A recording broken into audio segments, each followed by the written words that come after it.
But I think wide receiver and corners where I got my eye. Byron Murphy's an interesting name. We bypassed him in the draft a couple of years ago when about 5 years ago now when we took DeAndre Baker. That worked out well, but he's an Yeah. interesting name.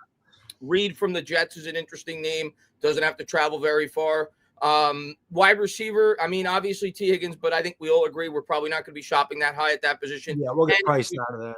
yeah, and as we've talked about, he's probably not going to envision the Giants as an ideal scenario either. Stephon Diggs, I'm not in love with him, and he's older, but at least there's ties there with Dable, so I at least think that's a possibility. So he'll be a name that I have my eye out on. Not necessarily what I want, but I could see it.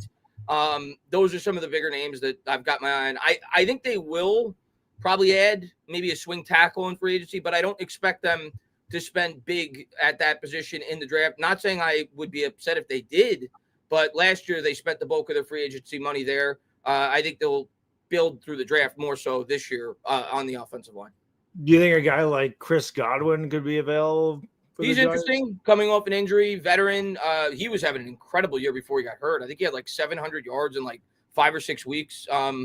Yeah, I mean, he's ultra consistent. Every year, he's kind of like Evans. Like, you could pencil him in. He's going to get you 1,100 yards. Yeah, I would love a guy like Godwin if the price was right. But like I said, corner, wide receiver, that's where I got my eyes on in terms of the big – similar to the – hopefully it works out a lot better, but similar to the 2021 offseason we talked about when they spent big at Golladay and Adoree Jackson, I expect something similar here. I think that's where the bulk of their free agency money is going to be spent. At least Adoree Jackson was halfway decent for us. He was solid. Yeah. Kenny Golladay, not so much. Adriano, who are the free agents you're looking at? Who do you think they should target? I think their top 3 priorities in free agency need to be quarterback, cornerback, and offensive line. Like Chris said, we know that there's a ton of defensive tackles in the draft. And as much as I would love someone like Milton Williams, I just don't really think it's worth it when you've got other priorities and only a certain amount of money. Obviously, Trey Smith, I think, is the top guy. I don't know if the Giants are going to make an attempt at him. They might, for all we know. We don't have a right guard right now. And if they go into the season with it being Evan Neal or Joshua Ezeudu, I'm going to scream. So I'm like, they have to bring in some sort of veteran who's like, hopefully not Van Roten. So I would like to see them bring in Smith or someone, another right guard, ideally. I'd love to see them re-sign Tyree Phillips. I'd like to know that we have a swing tackle who, again, is not Evan Neal or Joshua Ezeudu. Would be great.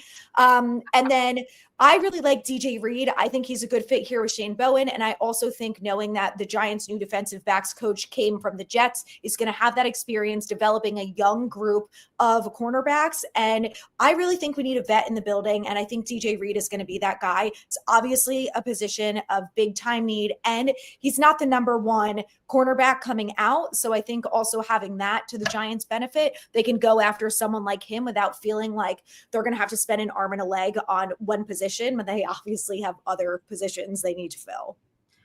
Yeah, I like what Anthony said. Like, I love Trey Smith. I would love him to be a Giant, but I also sit there and go, you just played in 3 Super Bowls in a row. You won 2 of them. Like, I was thinking to myself when you're a free agent, what is the draw to come to the Giants? Like, I know money, but you can get money anywhere. Yeah. So why would you, like, we don't even have a quarterback. You don't even know who the hell you're protecting. That's the problem, much, right? Yeah.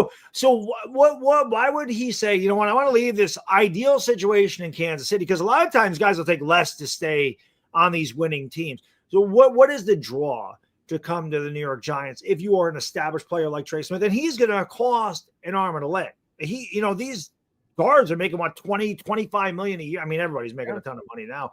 But I would love him. I just don't know if it's feasible for the Giants to get him. Justin Fields is definitely a guy. I think we've all agreed we would love to see Justin Fields. I think that he's a very low risk, high reward type of guy. He's young. He's mobile.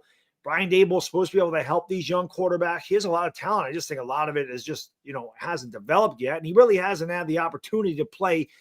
Not that our situation is very solid here, but with the Bears, I think if anybody's got more in shambles than our organization, might be the Bears ruining quarterbacks the way they have. But with Dable, Justin Fields, Malik Neighbors, Tyrone Tracy, you work on that O-line a little bit. I think Justin Fields can be very serviceable here without question. Might get more than just a handful of games, might get 10 games, might get 12 games, might play the whole year if he was actually competitive when we were winning some football games. And then, yeah, we definitely need a corner. DJ Reed is a guy that's certainly out there. That name is very popular with the Giants, as is Javon Holland. We still need a safety. He's only going to be 25 years old, coming out of Miami. Again, this is a guy that's not leaving a big-time program in Miami. And if the Giants offered him some kind of money, it wouldn't be a bad idea. We need secondary help all over the place.